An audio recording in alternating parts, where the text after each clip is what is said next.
Bendiciones, bendito pueblo del Señor. Le damos gracias a nuestro Padre Celestial porque una vez más nos permite estar con ustedes compartiendo su palabra. Yo espero que todo lo que hablemos y todo lo que enseñemos, compartamos en este momento sea una bendición para nuestras vidas.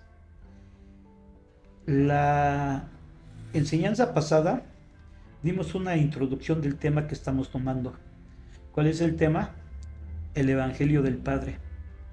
Y aunque se oye un poco raro, un poco extraño ese nombre, el Evangelio del Padre, lo que nosotros pretendemos es que veamos cómo por medio de la Escritura hay un Evangelio del Padre y ahí hay un Evangelio del Hijo. ¿Cómo es eso? Pues es lo que vamos a ver. Y lo vamos a ver con citas bíblicas y dando explicación de lo que nosotros estamos hablando. Pero antes de todo eso, quisiera que hiciéramos una remembranza de la introducción que nosotros hicimos la vez pasada.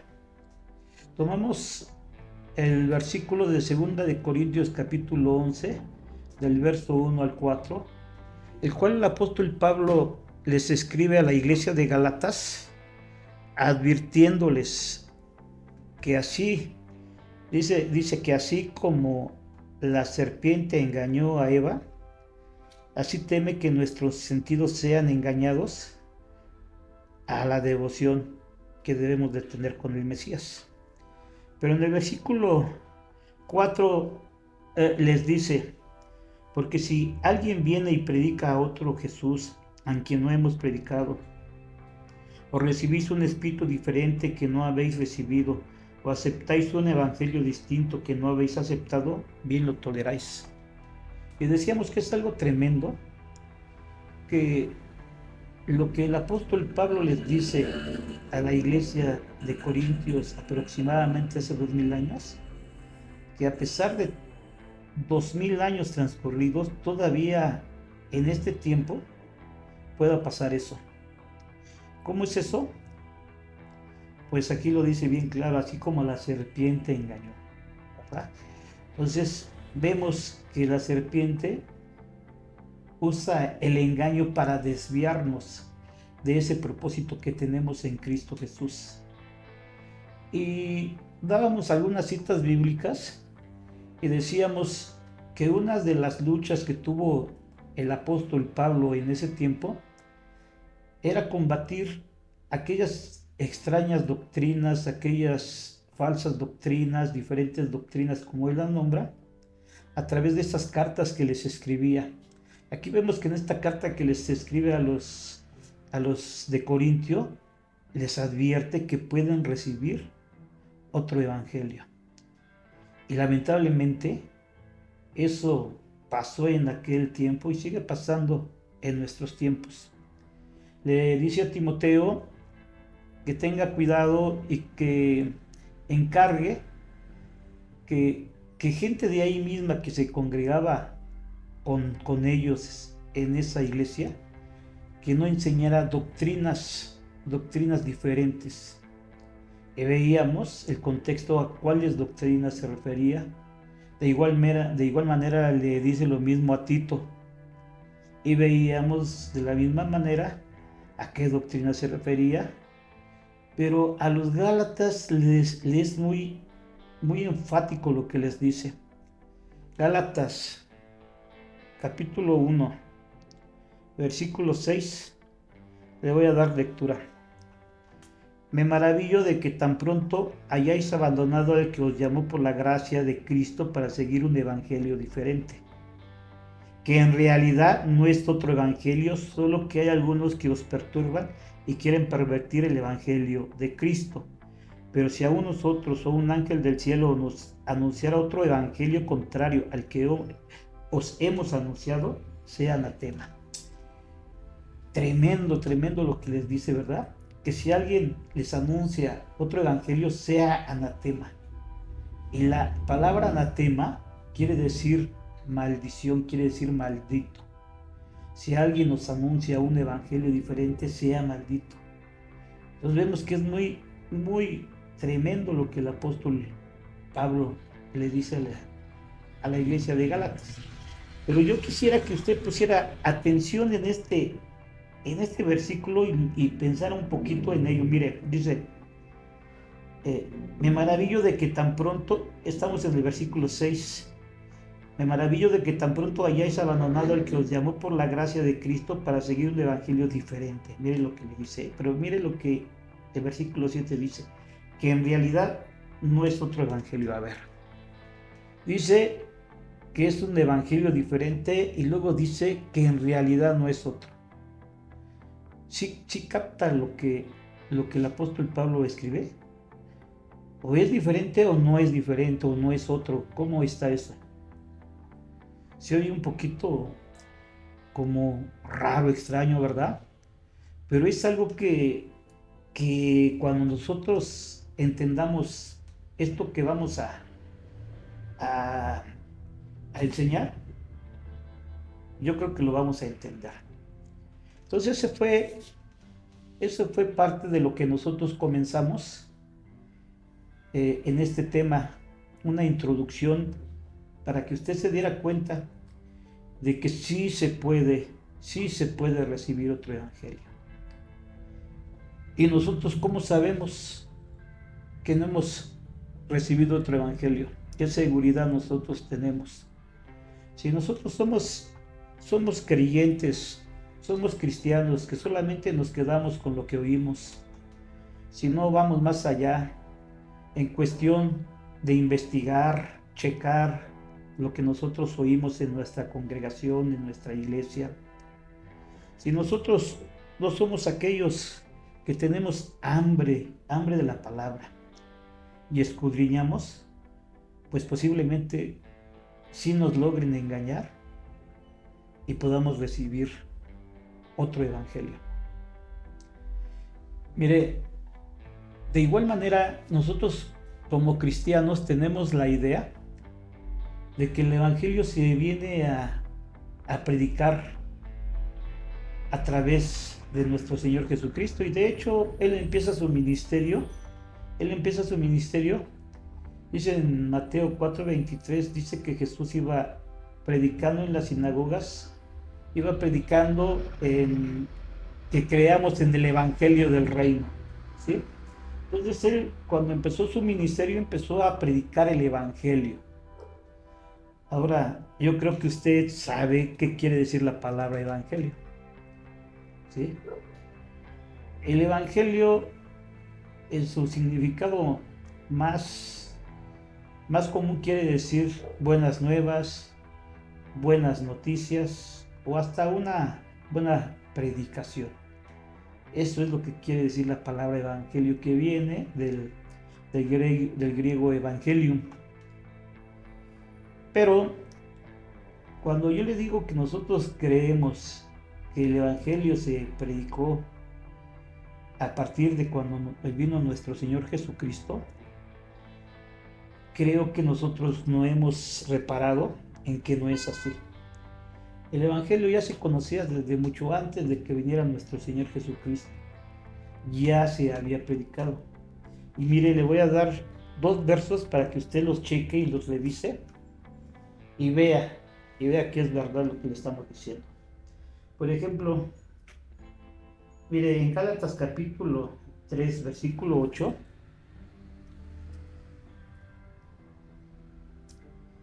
mire lo que dice.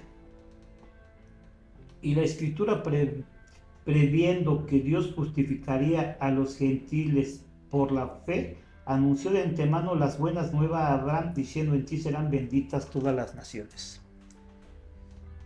Sí leyó que dice que le fue anunciado el evangelio a Abraham, le fueron anunciadas las buenas nuevas.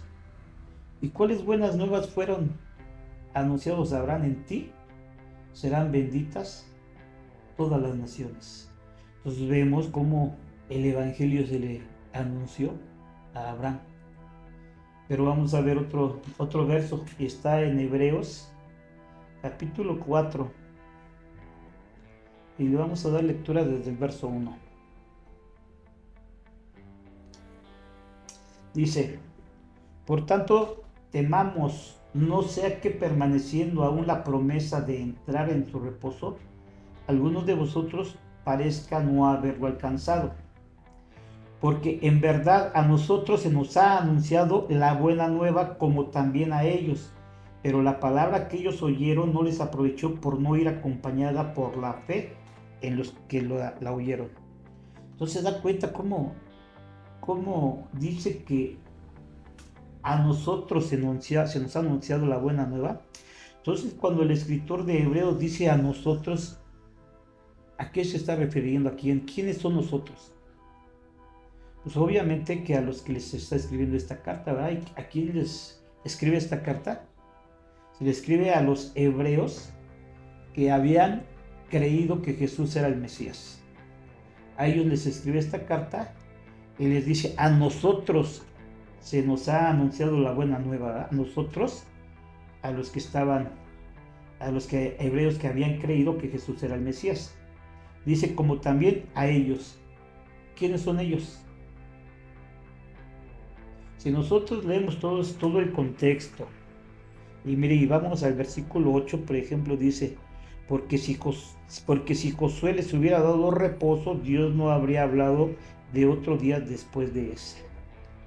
Entonces, según este contexto, dice que como también a ellos son el pueblo de Israel que salió de Egipto. ¿Sí?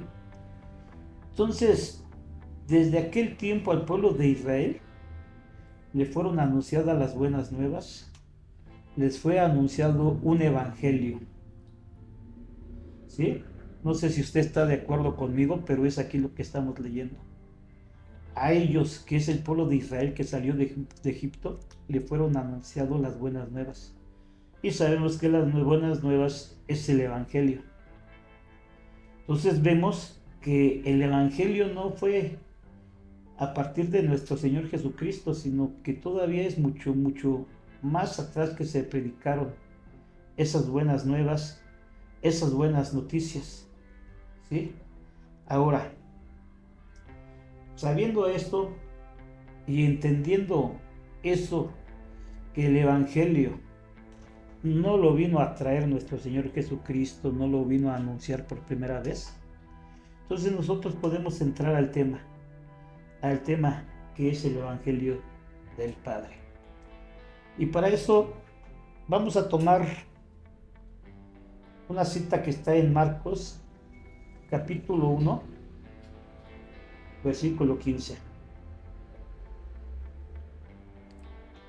Marcos capítulo 1 versículo 15 dice, y diciendo, el tiempo se ha cumplido y el reino de Dios se ha acercado, arrepentíos y creed en el evangelio.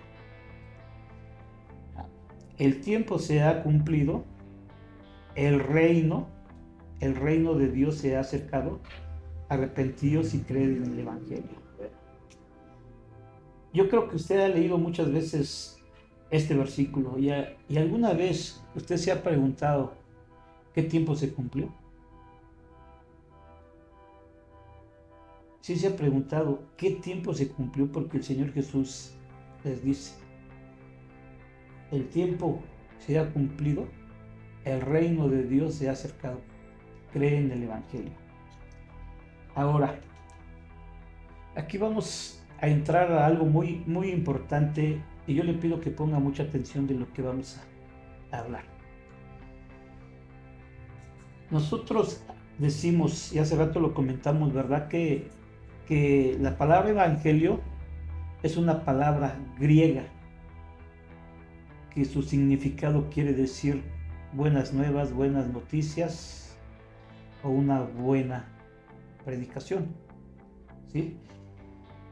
Pero sabemos que nuestro Señor Jesús no habló griego. Mire, dice la palabra de Dios, como comentamos en Mateo 4, verso 23, que el Señor Jesús iba a las sinagogas y les predicaba el evangelio. Entonces sabemos que en las sinagogas iba solamente el pueblo de Israel.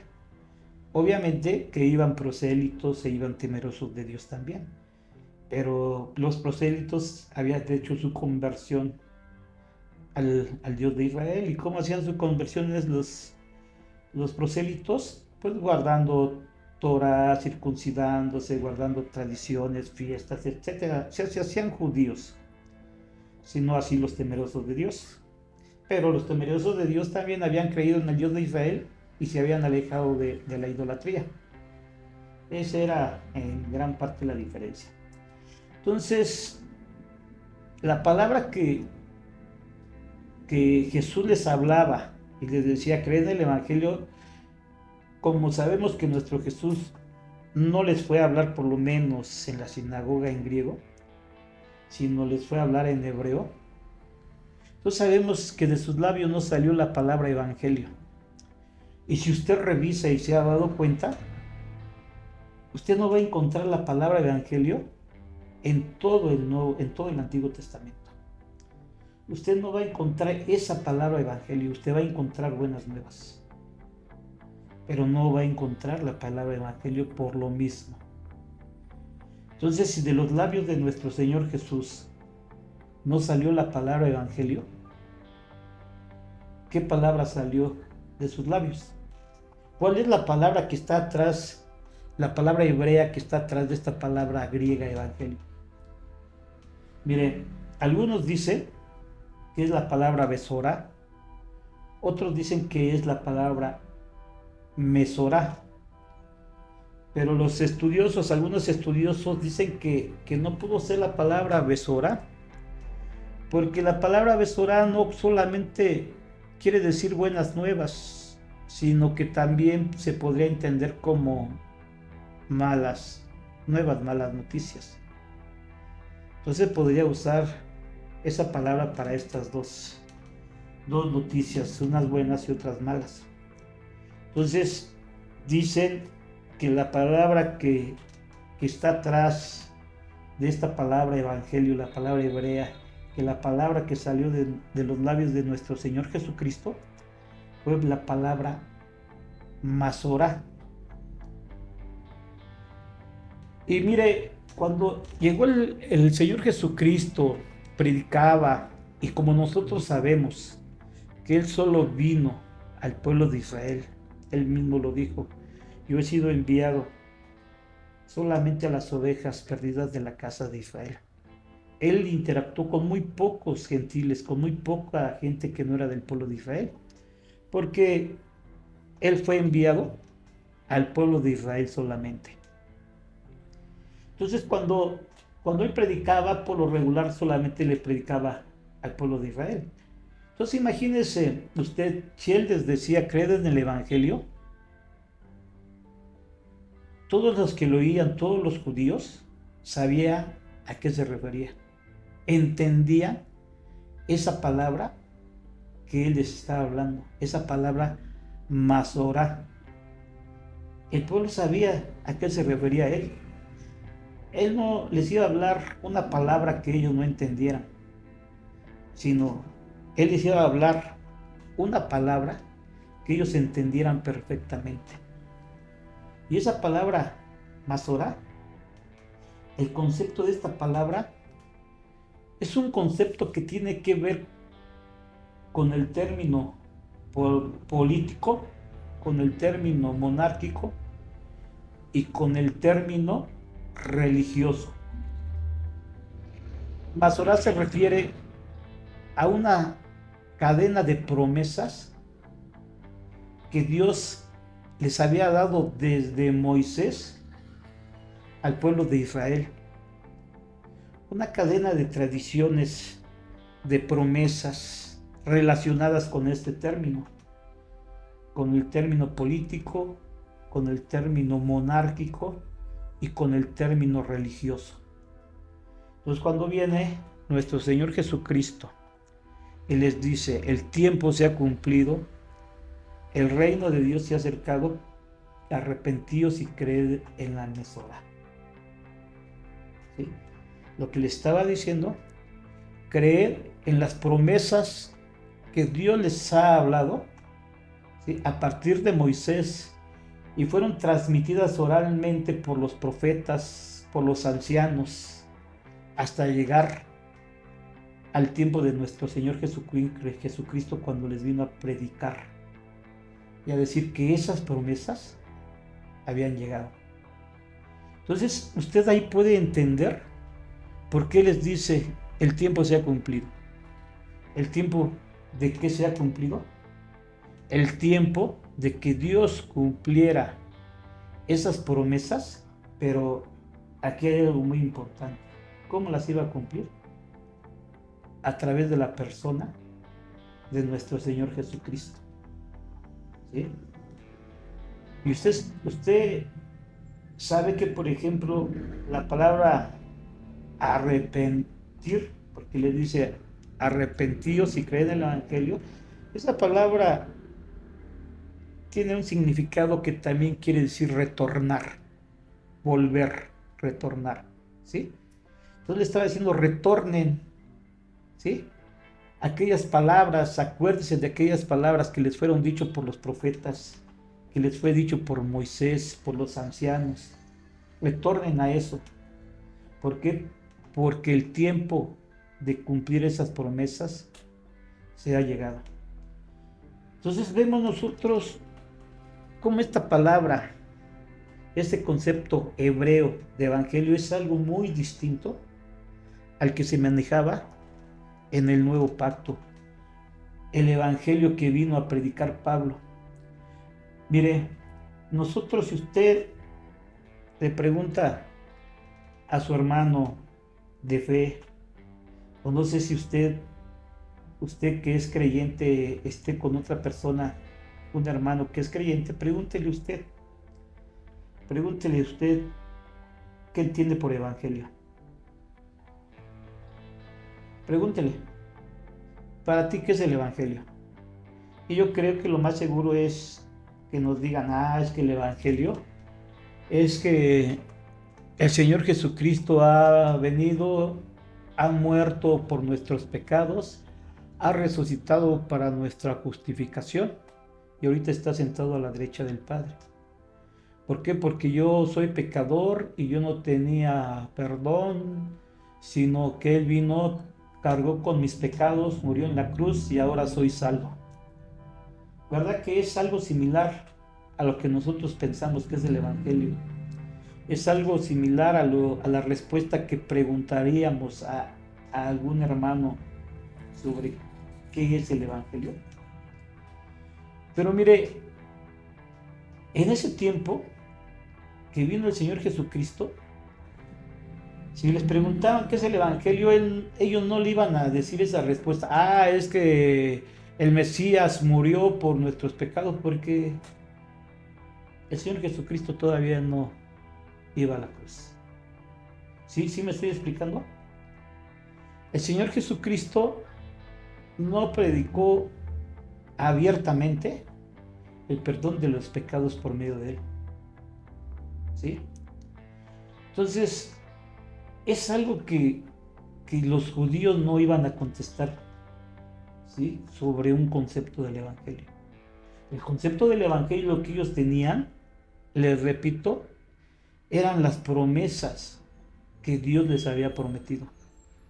Entonces da cuenta cómo es diferente el concepto que nosotros tenemos como evangelio al concepto que verdaderamente quiere decir esta palabra basura. Ahora, a ver, no me malentienda. Yo no estoy diciendo que nosotros estamos mal en ese concepto, porque la misma escritura lo dice. El apóstol Pablo vino a predicar el perdón de pecados a través del sacrificio de nuestro Señor Jesucristo. ¿Sí? Y eso nosotros lo podemos encontrar en todas sus cartas, o en la mayoría de sus cartas. Pero aquí es donde usted puede entender que el evangelio del Padre no es el mismo, o no es exactamente el mismo que vino a predicar nuestro Señor Jesucristo. ¿Sí? Y ahí usted puede entender lo que hace rato yo le decía en Gálatas capítulo 1, versículo 6. Y mire, si le voy a dar nuevamente lectura para que usted lo recuerde. Dice, mire, me maravillo de que tan pronto hayáis abandonado al que os llamó por la gracia de Cristo para seguir un evangelio diferente. Mire, les dice que han abandonado a aquel que los llamó por gracia, por la gracia de nuestro Señor Jesucristo. ¿Por qué lo abandonaron? Porque seguían un evangelio diferente. Eso es lo que dice este versículo. Pero luego el 7 dice que en realidad no es otro evangelio, ¿verdad? A ver, ¿es otro o no? Aquí usted se puede explicar con esta pequeña explicación que les di de que por qué uno es el evangelio del Padre y otro es el evangelio del Hijo, que le fue encomendado al apóstol Pablo, ¿sí? Porque no es que haya otro evangelio, ¿sí? No es que haya otras promesas. Esas promesas son las mismas promesas para nosotros, los que no somos del pueblo de Israel, pero hemos pasado a ser parte del pueblo de Dios por la fe en nuestro Señor Jesucristo. Porque dice en el libro de Efesios capítulo 2 que nosotros, los gentiles, estábamos sin Dios, sin esperanza, ajenos a los pactos, alejados de las promesas de Dios, pero que ahora en Cristo Jesús, en la fe en Cristo Jesús, hemos sido parte, hemos sido hechos igual que los del pueblo de Israel, porque de los dos pueblos se ha hecho uno. Y eso quiere decir que todas esas promesas que le dio al pueblo de Israel también son para nosotros. Por eso es que cuando viene a predicar el apóstol Pablo, una de las tareas que él hace es eso. Mire, viene el Señor Jesucristo, hace el nuevo pacto, lo firma con su sangre. Y de ahí hay algo que muchos no pueden entender. De ahí, ahora nosotros somos el pueblo de Dios a través de Jesucristo. ¿Sí? A lo mejor esto es difícil de entender, pero nosotros ahorita estamos entendiendo, por ejemplo, que hay un evangelio que es del antiguo pacto, pero hay un evangelio que es del nuevo pacto, buenas nuevas. Así como hay una justificación que es a través del nuevo pacto, esa justificación que es a través del antiguo pacto es la que el apóstol Pablo dice, ¿sí? Que la justicia del antiguo pacto es a través de la Torá, ¿sí? Y esa justicia se imputa al que la cumple, porque dice en Romanos 10, versículo 4, ¿sí? Que el que haga estas cosas, ¿cuáles cosas? Cumplir la Torá, vivirá por ellas. Pero la justicia que es del nuevo pacto, ¿qué dice? Que si creemos que Jesús es el Cristo, por la fe en Él, seremos salvos. Esa es la justicia que es para nosotros, que es anunciada en el nuevo pacto. Pero hay un bautismo que es del antiguo pacto, hay uno que es del nuevo pacto, hay una gracia que es del antiguo pacto y hay una que es del nuevo pacto. Yo espero en el Señor que un día nos permita compartir eso. Pero es algo diferente, por eso usted puede entender que el apóstol Pablo a nadie le daba gusto. Los de su pueblo lo perseguían porque pensaban que él estaba predicando en contra de la Torá y no era así. Y los gentiles lo perseguían porque decían que predicaba a otros dioses que no eran de ellos. Y ese problema usted lo puede ver en todas sus cartas, en el libro de los Hechos, cómo él era perseguido por su pueblo, porque pensaban que estaban predicando en contra de la Torá, y no predicaba en contra de la Torá. Pero a nosotros, los gentiles, no nos predicaba Torá. Por eso usted puede ver que en Gálatas capítulo 2, versículo, creo es el 7, él lo aclara y él dice que el evangelio, fíjese cómo lo nombra, de la circuncisión, le fue dado a Pedro y a los demás discípulos para que vayan a ellos, a los de la circuncisión, y les prediquen ese evangelio. Pero habla de un evangelio de la incircuncisión que le fue dado a Pablo para hablarle a los gentiles, a los que no somos de Israel, del Israel natural. Entonces, usted puede ver entonces, y a través de leer, estudiar la palabra de Dios, usted puede entender lo que yo le estoy diciendo. Que este evangelio que es del antiguo pacto, ¿sí?, que es el evangelio del Padre, porque son las promesas que Él le dio al pueblo de Israel. Esa palabra hebrea que está atrás de esta palabra evangelio, que es la palabra griega, tiene otra connotación muy diferente a la palabra griega. ¿Por qué se usó esa palabra? ¿Por qué se usó esa palabra griega de evangelio? Porque esa palabra griega, que son buenas nuevas, buenas noticias, se usaba, por ejemplo, cuando al emperador le nacía un hijo. Entonces salían los anunciadores, salían anunciando el evangelio y diciendo: al emperador le ha nacido un nuevo hijo o un hijo. O cuando un emperador tomaba el trono, se iba y se predicaba un evangelio, unas buenas nuevas. ¿Sí? Cuando el ejército del emperador conquistaba una ciudad, iba predicando, iban anunciando un evangelio, unas buenas nuevas, que ahora había otra ciudad, otro pueblo que pasaba a ser parte del imperio del emperador.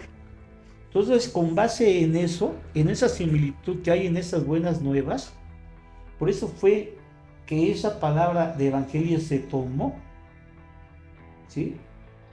Y se dejó esa palabra hebrea de Masorá, por esa similitud de buenas nuevas que se anunciaban. Pero como nosotros hemos visto, esta palabra hebrea tiene algo muy particular, va dirigida a algo. Y mire, rápidamente vamos a ver unos ejemplos, rápidamente. A ver, mire, dice, por ejemplo, y le voy a dar un ejemplo nada más, por ejemplo, de las promesas que Dios le dio al pueblo de Israel sobre estos términos. Mire, por ejemplo, vamos a ver una promesa del término, como yo le comenté, que va esta palabra Masorá, va ligada a términos religiosos. Éxodo capítulo 19, versículo 5 al 6. Mire, dice, una promesa antes de llegar al Sinaí, una promesa que Dios le hace a su pueblo, y dice: ahora pues, si en verdad escucháis mi voz y guardáis mi pacto, seréis mi especial tesoro entre todos los pueblos, porque mía es toda la tierra, y vosotros seréis para mí un reino de sacerdotes y una nación santa. Estas son las palabras que dirás a los hijos de Israel.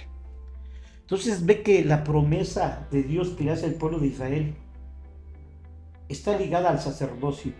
Los haré un reino de sacerdotes, ¿verdad? Y una nación santa.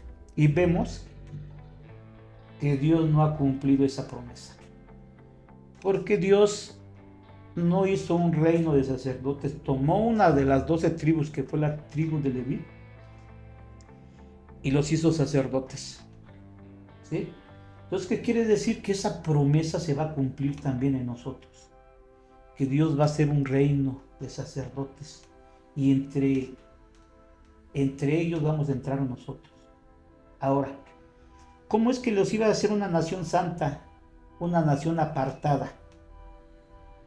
Pues por medio de los mandamientos, por medio de las instrucciones, por medio de la Torá que Dios les entregó en el Sinaí, ¿sí? Y todas esas cosas iban a recaer en una persona, que es el Mesías. ¿Por qué? Porque si usted recuerda, no sé si ha leído en el Salmo 10, versículo 4, ese salmo es un salmo mesiánico y dice, porque, mira, sí, vamos a leerlo rápidamente vamos a leerlo. Está en el Salmo 110, versículo 4, dice, el Señor ha jurado y no se retractará, tú eres sacerdote para siempre según el orden de Melquisedec. Entonces vemos que hay una promesa sacerdotal también que recayó en la persona de nuestro Señor Jesucristo. Bueno, esa promesa sacerdotal se la hizo Dios al pueblo de Israel. Ahora, vamos a ver una monárquica. Y está en 2 de Samuel capítulo 7. 2 de Samuel capítulo 7, versículo del 10 en adelante. Dice, asignaré también un lugar para mi pueblo Israel y lo plantaré allí a fin de que habite en su propio lugar y no sea perturbado de nuevo ni los aflijan más los malvados como antes. Está hablando Dios por medio del profeta al pueblo. Y como desde el día en que ordené que hubiera jueces sobre mi pueblo Israel, te daré reposo de todos tus enemigos, y el Señor también te hace saber que el Señor te edificará una casa. Cuando tus días se cumplan y reposes con tus padres, levantaré a tu descendiente después de ti, el cual saldrá de tus entrañas y estableceré su reino. Él edificará casa a mi nombre, y yo estableceré el trono de su reino para siempre. Entonces, el Señor les había dado una promesa monárquica. Una promesa que iba a levantarse un descendiente de la casa de David, en el cual iba a tomar el trono, pero ese trono iba a ser un trono, un reino para siempre. Entonces, mire lo que dice. En las promesas que le da, dice, lo plantaré ahí a fin de que no sea perturbado de nuevo. Mire, el pueblo de Israel no iba a ser perturbado de nuevo. Dice, ni lo aflijan más los malvados, te daré reposo de todos tus enemigos. Cuando viene el Señor Jesús y les habla esas promesas, esa Masorá, ellos luego entienden. Y ellos entienden que a través de ese rey que iba a levantar de la casa de David, les iba a traer reposo. Los iba a librar de sus enemigos, porque si ustedes recuerdan, el pueblo de Israel estaba siendo dominado por Roma. Roma tenía controlado todo Israel. Roma ponía a los sacerdotes. El sacerdote o el que quería ser sacerdote podía pagar dinero a Roma y Roma lo podía establecer como sacerdote. Inclusive se dice que estos sacerdotes que ponía Roma no sabían, por ejemplo, el ritual que se hacía en la fiesta del Yom Kippur, y les tenían que poner rabinos para indicarles los pasos que tenían que hacer en ese ritual. Tan corrompido estaba en ese tiempo el sacerdocio. Igual en el Sanedrín, el pueblo de Roma les permitía tomar ciertas decisiones. El Sanedrín era como ahora nuestro poder judicial, ¿sí? Pero se cumplió la profecía que decía que les iba a quitar el báculo a Judá. ¿Sí? ¿Qué quiere decir eso? Que les iba a quitar la autoridad. No había un rey en ese tiempo que viniera, no había rey en Israel, sino estaban dominados por un emperador, y les habían quitado la autoridad de la pena capital. El pueblo de Israel no podía enjuiciar a uno y condenarlo a muerte. Inclusive cuando quieren matar a nuestro Señor Jesucristo, lo llevan con Poncio Pilato. Y Poncio Pilato, al darse cuenta de las acusaciones, eran cuestiones de su ley y todo eso, le dicen, júzguelos ustedes. Y ellos le dicen, no, porque nosotros no podemos condenarlo a muerte. ¿sí? Entonces el pueblo de Israel estaba dominado en su totalidad por Roma. Roma había puesto hasta el águila imperial en las puertas del templo. ¿Y qué era lo que esperaba el pueblo de Israel? Que viniera ese Mesías, que viniera ese rey descendiente de David y los librara de ese yugo. Eso era lo que esperaba el pueblo de Israel, que los librara de ese yugo. Por eso usted puede entender, por ejemplo, en el libro de los Hechos, capítulo 1, versículo 6, cuando el Señor iba a ser levantado, le dicen sus discípulos, ¿y restaurarás el reino en este tiempo? ¿Por qué le dicen eso? Porque algo que esperaba el pueblo de Israel, de acuerdo al Evangelio, de acuerdo a la Masorá, de acuerdo a las promesas, es que les restaurara el reino, es que los librara de sus enemigos, los quitara del yugo de Roma. Y usted puede entender así ciertos pasajes que luego no son tan claros. Por ejemplo, voy a poner otro así rápidamente. Cuando Juan el Bautista, dice la escritura que es encarcelado, le manda a dos de sus discípulos a preguntarle a nuestro Señor Jesucristo, ¿eres tú el que había de venir o esperaremos a otro? A ver, Juan el Bautista lo había identificado como el Cordero de Dios que quita el pecado del mundo. Él dijo, ese es, ¿verdad? ¿Sí se acuerda? ¿Cómo es posible que si él lo identificó, luego dude de que él fuera? A ver, usted ahí va a entender que así como todo el pueblo de Israel creyó en la Masorá, en las promesas, y una de las promesas era que se iba a levantar un rey descendiente de David y les iba a quitar el yugo, les iba a derrotar a sus enemigos, e iba a ser Israel un reino que iba a estar como cabeza. Y a ver, Juan el Bautista que no lo hace, a ver, Juan el Bautista que no toma el reino, porque tenga por seguro que si Jesucristo en ese tiempo hubiera dicho al pueblo de Israel a las armas y empieza una revuelta, el pueblo de Israel lo hubiera hecho. Porque esperaba eso. Esperaba que quitaran el yugo a través de un enviado, de un Mesías que prometió Moisés desde Deuteronomio capítulo 18, versículo 18, que les dice, un profeta le levantará Dios como yo, a él van a oír. ¿Sí? Entonces, por eso les digo que si Jesucristo les hubiera dicho a las armas, enseguida se hubiera hecho una revuelta. Y a ver, Juan el Bautista que no tomaba el trono, no tomaba el reino, él se pregunta, ¿sí será él? ¿No me habré equivocado? Bueno, y así hay otros versículos que usted se va a entender cuando usted entienda este concepto, cuando usted entienda este concepto, ¿sí? Ahora, hay una promesa de redención, y esa promesa de redención usted la puede leer en Isaías 59, versículo 20. Isaías 59, versículo 20. Que mire, le voy a dar lectura. Y dice, y vendrá un redentor a Sión, y a los que en Jacob se aparten de la transgresión, declara el Señor. Y ustedes ya de saber qué es un redentor, ¿verdad? Bueno, ahorita yo creo que ha sido tiempo suficiente para abordar este tema que es muy vasto, es muy vasto.